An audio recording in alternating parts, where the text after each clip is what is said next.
దానికి సంబంధించి breaking news చూస్తున్నాం. కొత్తగూడెం కార్పొరేషన్లో హంగ్ ఏర్పడింది. ప్రధాన పార్టీలకు క్లియర్ మెజార్టీ దక్కలేదు. ఇంకా సిపిఐ నిర్ణయం పైన సర్వత్రా ఉత్కంఠ కొనసాగుతోంది. కాంగ్రెస్ తో కలిసి మేయర్ పీఠాన్ని సిపిఐ కైవసం చేసుకోబోతోందా? బీఆర్ఎస్ తో కలిసి మేయర్ పీఠాన్ని సిపిఐ కైవసం చేసుకోబోతోందా? అసలు ఎటువంటి ఈక్వేషన్స్ ని ఇప్పుడు సిపిఐ పాటించబోతోంది? ఇక్కడ డిసైడింగ్ ఫ్యాక్టర్ సిపిఐ ఏం చేయబోతుందో చూడాలి. సిపిఐ 22 స్థానాలు, కాంగ్రెస్ 22 స్థానాలు, బీఆర్ఎస్ 8, బీజేపీ 1, సిపిఎం 1, ఇండిపెండెంట్లు 6 స్థానాలు గెలుపొందారు.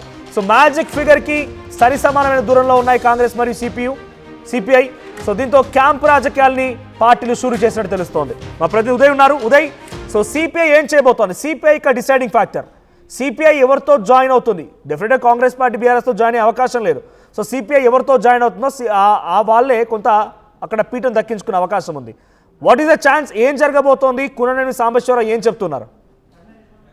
ఎగ్జాక్ట్లీ మనోజ్, ప్రస్తుతం అందరికీ కూడా అదే ఉత్కంఠ అయితే ఉందని చెప్పుకోవాలి. కొత్తగూడెం కార్పొరేషన్కి సంబంధించి తుది ఫలితాలు అయితే వెల్లడయ్యాయి. మొత్తం 60 డివిజన్లు కొత్తగూడెం కార్పొరేషన్లో ఉండగా సరి సమానమైనటువంటి దూరంలో కాంగ్రెస్, సిపిఐ 2 కూడా ఉన్నాయి. ఏ ఒక్క ప్రధాన రాజకీయ పార్టీకి ఒక క్లియర్ మెజారిటీ రాలేదు.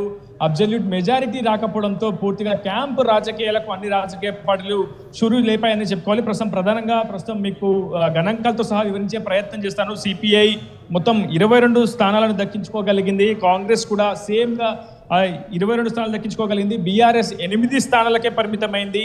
ఇండిపెండెంట్లు మాత్రం చాలా స్పష్టమైనటువంటి ఆధిక్యాన్ని కనబరిచని చెప్పుకోవాలి. దాదాపు 6 స్థానాల్లో విజయం సాధించారు స్వతంత్ర అభ్యర్థులు. బీజేపీ 1, సిపిఎం 1 స్థానానికి పరిమితమైంది. సో పూర్తిగా క్లియర్ మెజారిటీ 31 రావాల్సి ఉంది.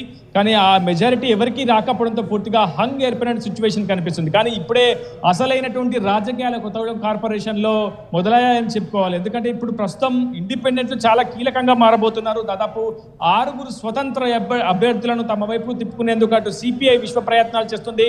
మరోవైపు కాంగ్రెస్ నేతలు కూడా రంగంలోకి దిగి ఆ ఇండిపెండెంట్లను తమ వశం చేసుకునేందుకు పూర్తి స్థాయిలో బేరసారాలకు కూడా మంత్రాలు లేపినట్లు మనకు సమాచారం అవుతుంది. సో ఒకవేళ ఇండిపెండెంట్లు అందరూ కూడా కాంగ్రెస్ వైపు మొగ్గు చూపగలిగితే వాళ్ళ మెజారిటీ మాత్రం 28కి పరిమితం అవుతుంది. సో అప్పటికి కూడా ఒక అబ్జల్యూట్ మెజారిటీ వచ్చే అవకాశం అయితే లేదు. కానీ సిపిఐకి వచ్చేసి మొత్తం 22 స్థానాలు ఇప్పటికే సిపిఐ గెలుచుకోగలిగింది. బీఆర్ఎస్తో ఒకవేళ సిపిఐ జత కడితే ఖచ్చితంగా 30 స్థానాల్లో పాగా వేసే అవకాశం ఉంది. ఇక్కడ చాలా కీలకంగా మాట్లాడుకోవాల్సినటువంటి ఎక్స్ అఫిషియో ఓట్ అనేది చాలా కీలకంగా మారబోతుంది. అది స్థానికంగా ఉన్నటువంటి ఎమ్మెల్యే ఆ ఓటు హక్కును సద్వినియోగం చేసుకునే అవకాశం ఉంటుంది. కాబట్టి 22 ప్లస్ బీఆర్ఎస్కు ఉన్నటువంటి 8 స్థానాలు 30తో పాటు ఎక్స్ అఫిషియోగా ఉన్నటువంటి కూనంనేని సాంబశివరావు కూడా మేయర్ ఎన్నికల్లో భాగస్వామ్యం అవుతారు. కనుక మొత్తంగా ఒక మ్యాజిక్ ఫిగర్ అనేది మాత్రం సిపిఐకి వచ్చే అవకాశం ఉంది. అది బీఆర్ఎస్తో ఒకవేళ జత కడితే. అయితే ఇక్కడ మరొక చాలా క్లారిటీ ఇచ్చే ప్రయత్నం చేస్తున్నాను. చాలా కీలకమైనటువంటి అంశాన్ని కూడా మీకు చెప్పే ప్రయత్నం చేస్తున్నాను. ఎక్స్ అఫిషియో మెంబర్లు స్థానికంగా ఉన్నటువంటి ఎంపీలు కావచ్చు, ఎమ్మెల్సీలు కావచ్చు, రాజ్యసభ సభ్యులు కావచ్చు, అటు ఎక్స్ అఫిషియో మెంబర్లుగా ఓటు హక్కును సద్వినియోగం చేసుకునే అవకాశం ఉంటుంది. మేయర్ ఎన్నికకు సంబంధించి కావచ్చు, డిప్యూటీ మేయర్ ఎన్నికకు సంబంధించి కావచ్చు. అప్పుడు కాంగ్రెస్కు ఒకవేళ మనం లెక్కలు పరిశీలిస్తే అటు 22 కాంగ్రెస్ డివిజన్లను గెలుచుకుంది. కాబట్టి ఒకవేళ 6 ఇండిపెండెంట్ కూడా కాంగ్రెస్ కు మద్దతు కలిపితే 28కి కాంగ్రెస్ స్థానాలు పరిమితం అయితే ఇక్కడ ఉన్నటువంటి స్థానిక ఎంపీ, ఖమ్మం ఎంపీగా ఉన్నటువంటి రామసహాయం రఘురామిరెడ్డి తన ఓటు హక్కును సద్వినియోగం చేసుకుంటే 29కి ఆ మెజారిటీ పెరుగుతుంది. ఒకవేళ రాజ్యసభ సభ్యురాలుగా ఉన్నటువంటి రేణుకా చౌదరి కూడా ఎక్కడైనా సరే ఓటు హక్కును సద్వినియోగం చేసుకునే అవకాశం ఉంటుంది. ఒకవేళ ఆమె మళ్ళీ ఢిల్లీ నుంచి స్వయంగా రంగంలోకి దిగితే ఆ స్థానం ఆ సంఖ్య 30కి చేరుతుంది. అప్పటికి కూడా ఒక అబ్సల్యూట్ మెజారిటీ కాంగ్రెస్ కి వచ్చే అవకాశం లేదు. అయితే ఇక్కడ ప్రధానంగా టీచర్ ఎమ్మెల్సీగా ఉన్నటువంటి శ్రీపాల్ రెడ్డి కూడా కాంగ్రెస్ తోనే ఉన్నారు.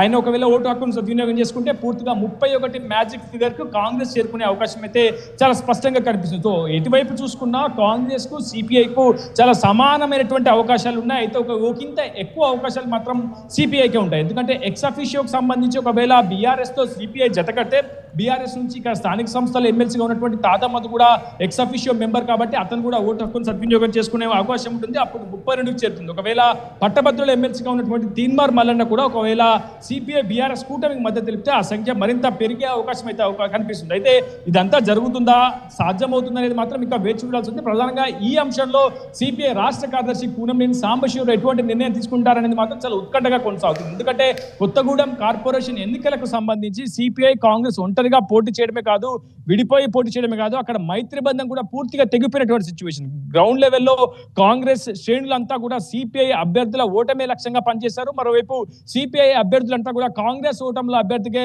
లక్ష్యంగానే పనిచేశారు. సో ఇరువురి మధ్య ఒక యుద్ధమైనటువంటి వాతావరణం అక్కడ నెలకొన్న సిచ్యువేషన్ లో సిపిఐ రాష్ట్ర కార్యదర్శి కూనంనేని సాంబశివరావు కూడా తీవ్రమైనటువంటి అసహనం, అసంతృప్తి వ్యక్తం చేశారు. కాంగ్రెస్ అధికారిక దుర్వినియోగానికి పాల్పడింది. అక్కడ ఉన్నటువంటి పోలీస్ యంత్రాంగం, అధికార యంత్రాంగంతో పూర్తిగా అధికార దుర్వినియోగానికి పాల్పడ్డారు. గెలిపే లక్ష్యంగా అనేక కుయుక్తులు పడ్డారంటూ కూడా పెద్ద ఎత్తున సిపిఐ రాష్ట్ర కార్యదర్శి కూనంనేని సాంబశివరావు ప్రతినిధించారు. స్వయంగా సిపిఐ జాతీయ కార్యదర్శి నారాయణ కూడా స్పష్టమైనటువంటి ఆరోపణలు కాంగ్రెస్ పై చేశారు. మంత్రి పొంగులేటి శ్రీనివాస్ రెడ్డిపై కూడా తీవ్ర స్థాయిలో ధ్వజమెత్తారు సిపిఐ జాతీయ కార్యదర్శి నారాయణ. సో అసలు సిపిఐ కాంగ్రెస్ తో అటాచ్ అవుతుందా, జత కడుతుందా అనేది మాత్రం వేచి చూడాల్సింది. కానీ కూనంనేని సాంబశివరావు నిర్ణయం ఏ విధంగా ఉంటుందనే దానిపై ప్రస్తుతం